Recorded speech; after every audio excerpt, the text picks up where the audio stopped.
দর্শক, ঢাকাবাসীর সঙ্গে দেখানোর চেষ্টা করছি উত্তরায় যে মর্মান্তিক বিমান দুর্ঘটনা, যে প্রশিক্ষণ বিমানটি ধস হয়েছে সেটির এক এক করে অ্যাম্বুলেন্সে করে মরদেহগুলো কিন্তু বের করা হচ্ছে।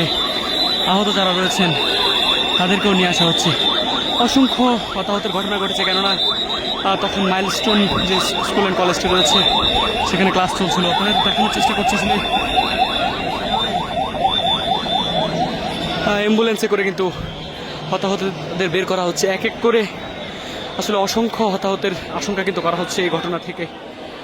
দর্শক, ভেতরে কিন্তু বাংলাদেশ নৌবাহিনী, সেনাবাহিনী, fire service, Bangladesh civil defence সহ অসংখ্য উদ্ধারকারী দল কিন্তু যোগ দিয়েছেন এবং উদ্ধার কাজে তৎপর রয়েছেন।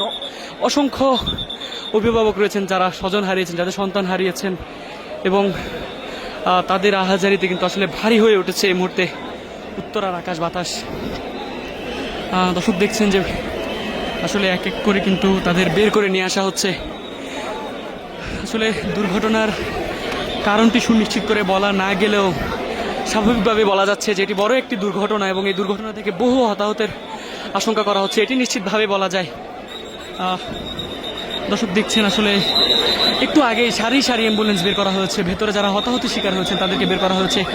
আশেপাশের যেসব হাসপাতালগুলো রয়েছে সেসব হাসপাতালে চিকিৎসার জন্য নেওয়া হচ্ছে। আরও একটি অ্যাম্বুলেন্স কিন্তু বের করা হচ্ছে। যেমনটি আমরা দেখেছি যে শুরু থেকে আসলে অ্যাম্বুলেন্সে গুরুতর আহত এবং আসলে এখন পর্যন্ত যারা এই ঘটনায় নিহত হয়েছেন তাদেরকে কিন্তু বের করা হচ্ছে। স্বজনরা ভেতরে প্রবেশ করতে চাইলেও আসলে তাদেরকে ভেতরে প্রবেশ করতে দেওয়া হচ্ছে না। সেনা সদস্যরাও কিন্তু আসলে উদ্ধার কার্যক্রমে গিয়ে আহত হয়েছেন। অসংখ্য সেনা সদস্য আহত হয়েছেন। যেমনটি দেখা যাচ্ছে যে সেনা সদস্যরাও কিন্তু আসলে গুরুতর আহত হয়ে তারা বের হয়ে আসছেন। দর্শক, দেখছেন যে সেনাবাহিনীর সদস্যরা, অসংখ্য সেনাবাহিনীর সদস্য ভেতরে অবস্থান নিয়েছিলেন উদ্ধার কার্যক্রমে, তারাও গুরুতর আহত হয়েছেন। যে বিমানটি ক্র্যাশ হয়েছে এরপরে ঠিক এই মুহূর্তে আবারও দেখছেন আরও দুটি অ্যাম্বুলেন্সে করে কিন্তু মানুষকে বের করা হচ্ছে এবং বের করে নিয়ে যাওয়া হচ্ছে। আসলে দেখছেন খুব বেশি কোনো কিছু এই ঘটনা থেকে বলা না গেলেও আসলে নিশ্চিতভাবে বলা যাচ্ছে বড় একটি দুর্ঘটনা কিন্তু ঘটে গেছে এখানে। সেনা সদস্যরাও আহত হয়েছেন উদ্ধার কাজে গিয়ে, এবং আপনারা দেখছেন যে অসংখ্য সেনা সদস্য কিন্তু আহত অবস্থায়। এবং